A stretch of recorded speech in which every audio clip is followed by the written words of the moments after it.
Queensland's in the grip of a housing crisis as population growth, extreme weather events and supply chain chaos leaves many without access to secure accommodation.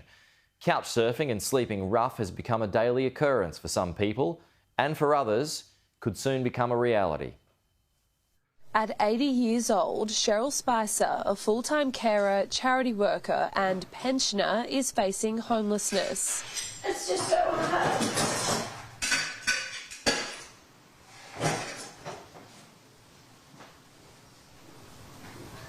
It's just so hard. She's been living with her 87-year-old husband, Bill, who's been diagnosed with dementia, in a mould-ridden rental property on the Gold Coast for the past 5 years. Ceilings, cornices, windows, doors, bedroom walls, clothing, it's everywhere. In August, the couple was given a notice to leave without reason. It was just such a shock. It was just such a surprise, you know.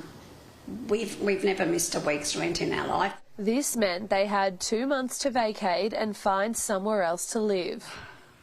An absolute nightmare. I'm sorry. An absolute nightmare. Cheryl's been staying up all hours of the night packing, and when she does get a chance to call a real estate agent, the stock answer is: our viewing list is full and we are not taking any more. Cheryl's situation isn't unique. Across virtually all corners of Queensland, vacancy rates are below 1%. That's compared to a healthy market rate of between 2.6 and 3.5%. Vacancy rates are prone to fluctuate alongside events such as resource booms and major sporting competitions, but what's occurring now isn't in line with regular market movements. As a result of COVID-19 in particular, we've seen those vacancy rates tighten in a way that we haven't seen before. And that's because we've, of course, had lots of interstate migrations. COVID has led people to wanting to move out and find a place of their own. Data by the Property Council of Australia shows Queensland's population has grown by almost 250,000 people over the past decade, and almost 90% was in the state's southeast. This, combined with supply chain constraints and extreme weather events, has created the perfect backdrop for a housing crisis. The state opposition believes the government should take some of the blame. The housing crisis lies at the feet of the state Labor government.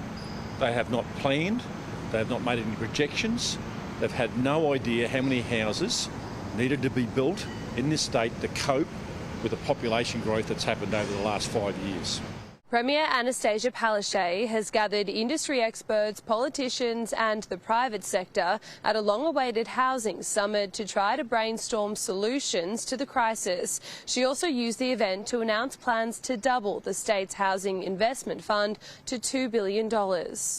This is fantastic, which will mean an extra 5,600 homes will be able to be built, taking the total of additional dwellings to 13,000 by 2027. But it won't do anything to help people like Cheryl. What we need are some immediate solutions that address the now problems that we're facing. Those solutions appear few and far between.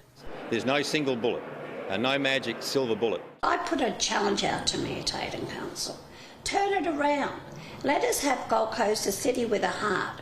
Lucy Gray, Sky News, Gold Coast.